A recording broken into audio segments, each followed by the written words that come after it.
بسم الله الرحمن الرحيم نحمده ونصلي ونسلم على رسوله الكريم أما بعد قال النبي صلى الله عليه وسلم سيكون في أمتي 30 كذابون دجالون كلهم يزعم أنه نبي الله وأنه لا نبي بعدي وقال النبي صلى الله عليه وسلم أنا خاتم النبيين لا نبي بعدي وقال عليه الصلاة والسلام أنا آخر الأنبياء وأنتم آخر الأمم أو كما قال عليه الصلاة والسلام۔ حضور نبی کریم صلی اللہ علیہ وسلم نے ارشاد فرمایا کہ میری امت میں 30 کے قریب بڑے بڑے جھوٹے اور فراڈی آئیں گے، جو ان میں سے ہر شخص یہ دعویٰ کرے گا کہ وہ اللہ کا نبی ہے، حالانکہ میرے بعد کوئی نبی نہیں ہے، اور فرمایا میں نبیوں کی مہر ہوں، نبیوں کو مکمل کرنے والا ہوں، میرے بعد کوئی نبی نہیں ہے۔ اور یہ بھی فرمایا کہ میں نبیوں میں سے سب سے آخر میں آیا اور تم سب سے آخری امت ہو۔ نبوت کا سلسلہ آدم علیہ السلام سے شروع ہوا، پہلے انسان پہلے نبی،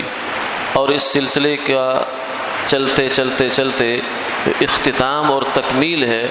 وہ سرکار دو عالم صلی اللہ علیہ وسلم پر ہو گئی۔ آپ صلی اللہ علیہ وسلم کی دنیا سے انتقال سے کچھ ہی عرصہ قبل اللہ تعالیٰ نے یہ آیت نازل فرمائی، الیوم اکملت لکم دینکم واتممت علیکم نعمتی ورضیت لکم الاسلام دینا۔ آج کے دن حجۃ الوداع کے موقع پر یہ آیت نازل ہوئی، آخری حج جو آپ صلی اللہ علیہ وسلم نے فرمایا، آج کے دن فرمایا میں نے تمہارے لیے تمہارا دین مکمل کر دیا اور اپنی نعمت تمہارے اوپر پوری کر دی۔ یعنی اب اس کو آپ صلی اللہ علیہ وسلم نے ایک مثال سے سمجھایا، فرمایا کہ نبوت کو یوں سمجھو کہ ایک محل ہے، ایک عمارت ہے جس کے اندر 1,24,000 اینٹیں تھیں، فرمایا کہ 1,23,999 مثلا اینٹیں پہلے لگ چکی ہیں، ایک جگہ ایک اینٹ کی جگہ باقی ہے، تو جو بھی اس محل کو دیکھتا ہے وہ یہ کہتا ہے کہ بس ایک کی کسر باقی ہے، باقی پورا ہے۔ تو فرمایا کہ یہ تو باقی سابقہ انبیاء ہیں اور یہ جو آخری اینٹ ہے وہ میں ہوں۔ یعنی اب اس کے بعد اس محل کے اندر کسی نبی کے آنے کی گنجائش نہیں ہے، کوئی بھی نیا نبی اس میں آ نہیں سکتا، اس کی کوئی جگہ نہیں ہے۔ ختم نبوت کا عقیدہ یہ اسلام کا بنیادی عقیدہ ہے، کوئی بندہ اس پر ایمان لائے بغیر مسلمان نہیں ہو سکتا۔ اگر وہ بندہ یہ سمجھتا ہے کہ حضور کے بعد کسی نئے نبی کے آنے کا امکان موجود ہے تو وہ آپ صلی اللہ علیہ وسلم پر ایمان نہیں لایا، کیونکہ باقی نبیوں کی صرف نبوت پر ایمان لانا ضروری ہے، اور حضور صلی اللہ علیہ وسلم کی نبوت کے ساتھ ساتھ ختم نبوت پر ایمان لانا بھی ضروری ہے، یہ بنیادی ایمانیات میں سے ہے۔ تو یہ ہر نبی کا عمل فرمایا خوبصورت، لیکن یہ خوبصورتی ترقی کرتی رہی حتیٰ کہ آپ صلی اللہ علیہ وسلم تک پہنچی، تو اس عمل پر ختم نبوت کی مہر لگ گئی۔ اب آپ صلی اللہ علیہ وسلم کے بعد کوئی شخص اگر دعویٰ کرتا ہے نبوت کا تو وہ کذاب اور دجال تو ہو سکتا ہے، نبی قطعاً نہیں ہو سکتا، اس لیے کہ اگر آپ صلی اللہ علیہ وسلم کے بعد نبوت کا امکان ہوتا تو آپ نے خود فرمایا لو کان بعدی نبی لکان عمر، اگر میرے بعد نبوت کا دروازہ کھلا ہوتا تو سیدنا عمر رضی اللہ تعالیٰ کے سر پر یہ تاج سجایا جاتا، لیکن نہیں ہوا۔ جب وہ نبوت کا تاج سیدنا ابو بکر صدیق کو نہیں ملا، حضرت عمر فاروق کو نہیں ملا، حضرت عثمان، حضرت علی، عشرہ مبشرہ، اصحاب بدر، اصحاب بیعت رضوان، جو کہ انبیاء علیہ السلام کے بعد سب سے عظیم ترین انسان تھے، یعنی صحابہ کرام، جب ان کو نبوت نہیں ملی تو آج کسی جو ہے وہ کذاب دجال کے کو نبوت کیسے مل سکتی ہے؟ یہ قیامت تک آپ صلی اللہ علیہ وسلم کا دین باقی ہے اور اسی حالت میں مکمل باقی ہے، یہ دین چلتا رہے گا، مزید کسی نئے نبی کے آنے کی نہ گنجائش ہے اور نہ ہی آپ صلی اللہ علیہ وسلم نے اس کی کوئی پیشگوئی فرمائی، بلکہ اس کے خلاف فرمایا کہ جو ایسا آ کے دعویٰ کرے گا وہ کذاب اور دجال ہے۔ اس لیے علماء نے فرمایا کہ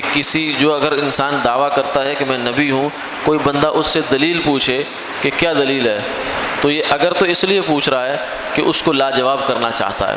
تو پھر تو گنجائش ہے، اس سے گفتگو کر رہا ہے۔ لیکن اگر وہ اس لیے پوچھتا ہے کہ اس کے ذہن میں امکان ہے کہ ہو سکتا ہے یہ نبی ہو اور دلیل جان کر میں اس کی تصدیق کروں، تو یہ دلیل کا سوال کرنے والا انسان دائرہ اسلام سے خارج ہو جاتا ہے۔ کیوں؟ اس لیے کہ اس کو حضور کی ختم نبوت پر یقین نہیں ہے، بلکہ یہ شک میں پڑ گیا۔ جب شک میں پڑ گیا تو یہ پھر اس سے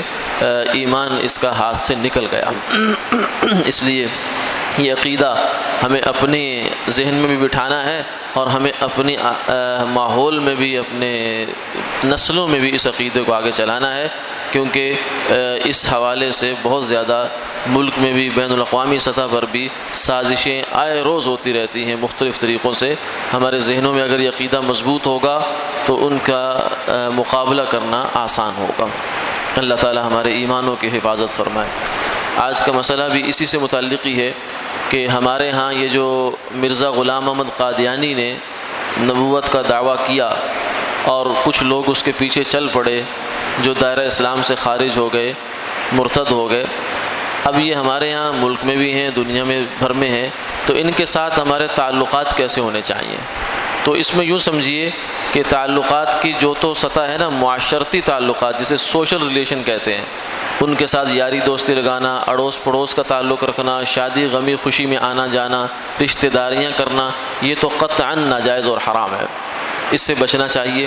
اور باقی رہا یہ کہ ان کے ساتھ کوئی معاملات، تو معاملات میں بھی احتیاط ہی کرنی چاہیے، کیونکہ ان لوگوں کی طبیعت اور نیچر یہ ہے کہ یہ مسلمانوں کو ورغلانے کی کوشش کرتے ہیں۔ اپنے ہاں ملازم رکھ لیں گے، پھر رفتہ رفتہ ملازم کے اوپر اثر ڈالیں گے، دباؤ ڈالیں گے، اور اس کو اپنے جیسا بنانے کی کوشش کرتے ہیں، تو آدمی چار پیسے کے لیے ایمان سے ہاتھ دھو بیٹھتا ہے۔ ایک صاحب جو ہے وہ امریکہ میں ہوتے تھے، وہ فرمانے لگے کہ مجھے وہاں قادیانیوں نے ایک بریف کیس بھر کر دیا کہ اتنے پیسے لے لو اور تم ہمارا فارم بھر دو۔ تو میں نے تو فرمانے لگے کہ مجھے اپنی والدہ کی نصیحت یاد آ گئی، یہ جو بچوں کے کان میں بات ڈالی جاتی ہے یہ بیکار نہیں جاتی، یہ بھی کبھی نہ کبھی کام آ جاتی ہے۔ فرمانے لگے کہ مجھے والدہ کی نصیحت یاد آ گئی کہ اے میرے بیٹے، اگر تجھے ہفت اقلیم یعنی پوری دنیا کی سلطنت اور بادشاہت بھی مل جائے تو بھی گنبد خضرا سے اپنا رشتہ نہیں توڑنا تم نے۔ تو جو آدمی قادیانی ہو گیا اس کو حضور کے ساتھ تو رشتہ باقی نہیں رہا، تو اس لیے ان کے ساتھ ہر سطح کے معاملات میں احتیاط کرنی چاہیے۔ جو لوگ دعوت کے کام میں، دعوت کے مقام پر ہیں، وہ تو چلو ان کے ساتھ بات چیت کر سکتے ہیں، ورنہ ہمیں عام طور سے ان کے ساتھ گفتگو کرنے سے بھی احتراز ہی کرنا چاہیے۔ ایسا نہ ہو کہ شیطان کوئی وسوسہ ہمارے دماغ میں ڈال دے۔ اللہ تعالیٰ امت مسلمہ کی ایمان کی حفاظت فرمائے، آمین آمین یا رب۔